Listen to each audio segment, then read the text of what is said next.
네, 안녕하세요. 데일리 하디슈 김전입니다. 오늘도 좋아요랑 댓글 많이 부탁드릴게요. 어제도 여러분께서 남겨주신 댓글 하나하나 살펴봤습니다. 1등으로 댓글 남겨주신 장순옥님, 이어서 2등에는 안정근님, 그리고 또 예쁘다고 말씀해주신 꼬들라면님, 이 밖에도 귀연님, 이두균님, 심숙경님, 제갈량님, 대구 비기슈님, 이상혜님, 그리고 황성원님은 22살 대학생인데 벌써부터 이렇게 경제 뉴스에 관심 많이 가져주시고 정말 멋지다고 말씀드리고 싶습니다. 그리고 또 반갑다고 말씀해주신 홍님, 이어서 든든한 삼성이라고 적어주신 포이유이님 모두 감사드립니다. 네, 그럼 아래 자막으로 나가는 오늘의 키워드와 함께 9월 8일 데일리 하디슈 시작하겠습니다. 먼저 간밤 뉴욕 증시에서 주요 지수는 미국의 노동절로 휴장했습니다. 이날 트럼프 대통령은 코로나19 백신이 이르면 10월에 준비될 것이라고 언급했습니다. 이어서 고용시장의 회복 등을 근거로 슈퍼 V자형 회복을 보고 있다고 주장을 하고 있는데요. 미국의 경제가 코로나19 팬데믹의 마지막 국면을 돌고 있다고 말하면서 현재 역사적 경제 위기에서 가장 빠른 노동시장 회복을 목격하고 있는 것이라고 강조하고 있습니다. 실제로 지난주에 발표된 미국의 8월 실업률은 8.4%로 전달의 10.2%보다 줄었는데요. 팬데믹 동안 사라졌던 일자리의 절반가량이 회복됐다는 것을 지표로 확인했지만요. 많은 보건 전문가들은 올해 가을과 겨울에 코로나19가 재확산할 수 있다고 우려하고 있습니다. 오늘 국내 증시는 코스피가 장 초반에 2,400선을 회복했는데요. 개인의 매수세가 사흘째 이어지고 있습니다. 코스닥도 개인의 다저세에 2년 3개월 만에 880선을 돌파하기도 했습니다. 오늘 특징주들을 살펴보시면 먼저 우리기술은 5거래일 연속으로 상승세를 이어가고 있는데요. 우리기술과 한전기술은 해상풍력 발전을 위한 전략적 협력체제를 구축을 목표로 하는 MOU를 체결했다는 소식을 전하면서 상한가에 도달하기도 했습니다. 이 호재가 오늘도 그대로 이어지면서 오늘도 장중에 최고 22%까지 상승했습니다. 이어서 제가 어제 언급했던 삼성전자와 관련주들 오늘 국내 증시 상승을 이끌었죠. 이 부분은 제가 뒤에서 조금 더 자세하게 이야기해 보도록 하겠습니다. 또한 그린뉴딜 수혜에 주가의 고공행진을 이어가던 유니슨이 주가 과열로 어제 매매 거래 정지가 되었는데요. 오늘 다시 거래를 재개한 첫날 급등세를 이어가면서 최고 27%까지 상승했습니다. 엔디포스도 급등세를 보였는데요. 정부가 코로나19와 독감 바이러스를 동시에 진단하는 키트를 일부 제품에 대한 허가 절차를 진행 중이라는 소식이 전해지면서 장중에 23%까지 올랐습니다. 반면에 약세를 보인 종목도 있습니다. 바로 코미팜인데요. 코미팜에서 이탈리아 의약품청에 신청한 코로나19 폐렴 환자 대상 임상 신청을 자진으로 취하하면서 급락세를 보였습니다. 취하 이유를 들어보니까요. 코미팜은 환자 선정의 어려움과 부정적 견해를 고려해서 임상시험 계획 신청을 취하기로 했다는 설명입니다. 네, 그럼 오늘의 장마감 지수 화면으로 살펴보시죠.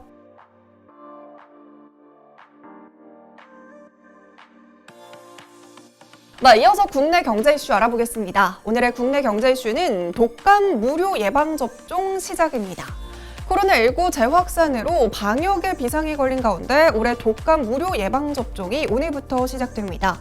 전 국민을 대상으로 무료 예방접종은 아니고요. 올해 무료 접종 대상은 전 국민 중 37%가량인 1,900만여 명입니다. 대상은 생후 6개월에서 만 18세, 그리고 임신부, 만 62세 이상의 국민이고요. 원래는 독감 백신도 3가였지만 독감 4가 백신으로 업그레이드해서 무료로 접종합니다. 3가는 독감 A형 2종과 B형 1종 등 총 3종을 예방하지만요. 4가는 A, B형 각 2종 등 모두 4종을 예방할 수 있어서 범위가 훨씬 더 넓고 그만큼 더 비싼 제품이기도 합니다. 특히나 이번 독감은 필수적으로 맞아야 하는 것이 코로나19 초창기 때부터 가을에 2차 팬데믹 우려가 있었습니다. 그 이유는 가을에 독감과 코로나19가 동시에 유행하게 되면 더블 팬데믹이 이루어질 수 있고요. 독감과 코로나19 환자가 뒤섞일 경우 방역체계에 혼란이 올 수도 있는 만큼 정부에서도 올해는 반드시 독감 예방주사를 맞을 필요가 있다고 권고하고 있습니다. 질병관리본부에서는 백신 접종 2주 후부터 예방 효과가 나타나는 만큼 11월까지는 접종을 하는 게 좋다고 조언을 하고 있습니다. 또한 그 효과는 6개월가량 지속되기 때문에 너무 빨리 맞는 것보다는 10월 말에서 11월 초에 맞아야 독감이 기승을 부리는 이듬해 2월에서 3월까지 백신 효과를 유지할 수 있다고 합니다. 무료 백신 접종은 코로나19 방역을 위한 사회적 거리두기 등을 감안해서 순차적으로 진행이 되고요. 오늘부터는 면역 획득을 위해 백신을 2회 맞아야 하는 아동부터 접종을 받을 수 있습니다. 인플루엔자 백신을 1회만 맞으면 되는 소아와 청소년 그리고 임신부 등은 오는 22일부터 접종을 받을 수 있고요. 만 62세 이상은 10월 중순부터 무료 접종을 받을 수 있다고 하니까요. 무료 백신 대상인 분들은 날짜 확인하셔서 꼭 접종하시고요. 나머지 분들도 꼭 병원에서 독감 백신 접종하고 오세요. 그럼 본격적으로 오늘의 종목 살펴보겠습니다. 과연 어떤 이슈들이 있었을까요? 먼저 첫 번째 종목은 5G 관련주입니다. 어제 데일리아 이슈에서 삼성전자가 미국 버라이즌에 약 8조 원에 이르는 5G 장비를 계약했다는 소식을 전해드렸습니다. 오늘은 삼성전자가 3% 넘게 상승하면서 58,500원의 고점을 찍었고요. 5G 관련주들도 장이 시작되자마자 일제히 빨간불을 켰습니다. 5G 네트워크 장비 수주에 관련 중소협력사들까지 수혜가 기대되고 있기 때문인데요. 오늘 5G 테마주는 전거래일보다 평균 3.42% 오르면서 총 42개 종목 중 37개 종목에 빨간불이 켜졌습니다. 먼저 삼성전자 이야기를 조금 더 해볼게요. 어제 약 8조 원 규모로 북미 수주가 완료되었고 앞으로 후속 수주건들도 대기 중에 있다고 합니다. 사실 삼성전자는 스마트폰 분야에 있어서 세계 1위를 지켜오고 있지만요. 4G 통신 장비 부분에 있어서는 그렇게 존재감이 크다고 할 수는 없었습니다. 하지만 5G를 미리부터 내다보고 몇 년 전부터 5G 관련 행보를 보여왔습니다. 이재용 삼성전자 부회장은 5G 도입과 확산을 기회 삼아서 장비 사업도 글로벌 최고 수준으로 끌어올리자는 비전을 내세우고 있습니다. 이를 위해서 2018년부터 유럽과 일본, 인도 등 통신 사업자와 만나고 이번에 미국 최대 이동통신사 버라이즌을 비롯해서 영업까지 준비하고 있다는 기사까지 나오고 있는 상황입니다.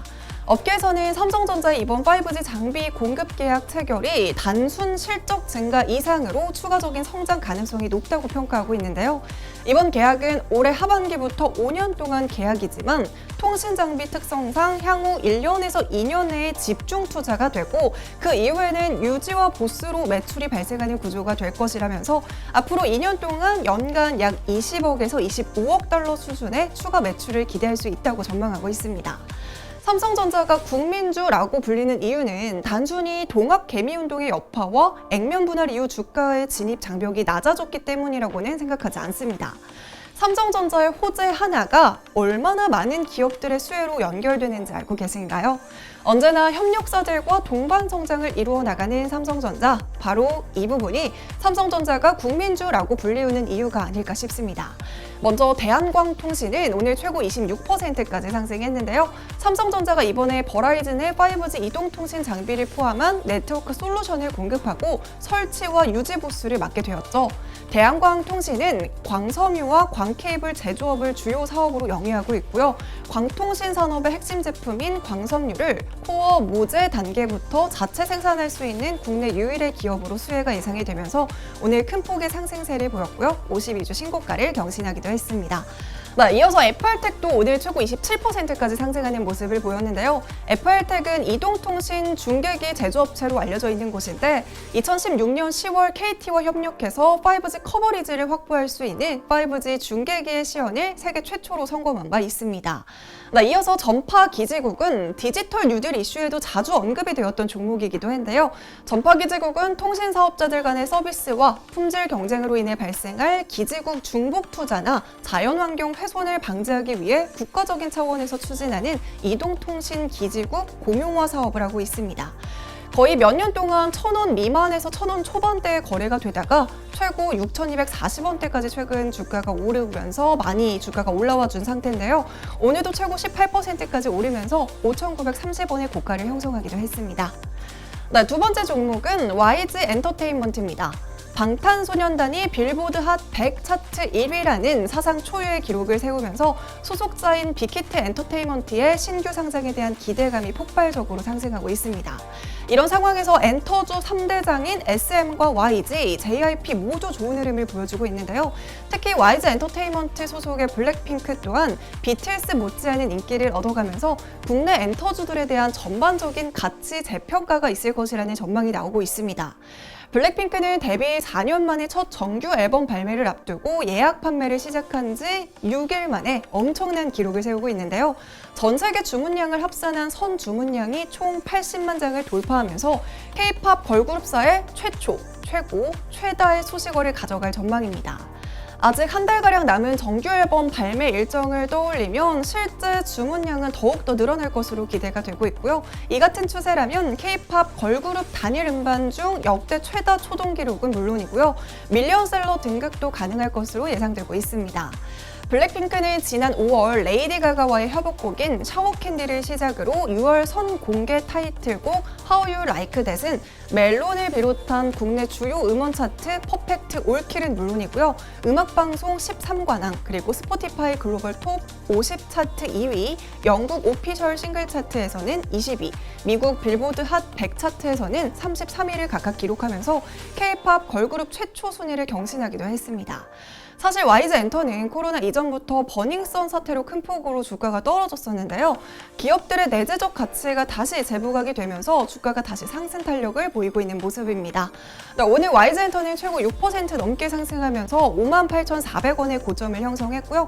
YG 엔터테인먼트의 자회사인 YG 플러스 역시 최고 19%까지 오르면서 엔터주들이 활짝 웃고 있습니다.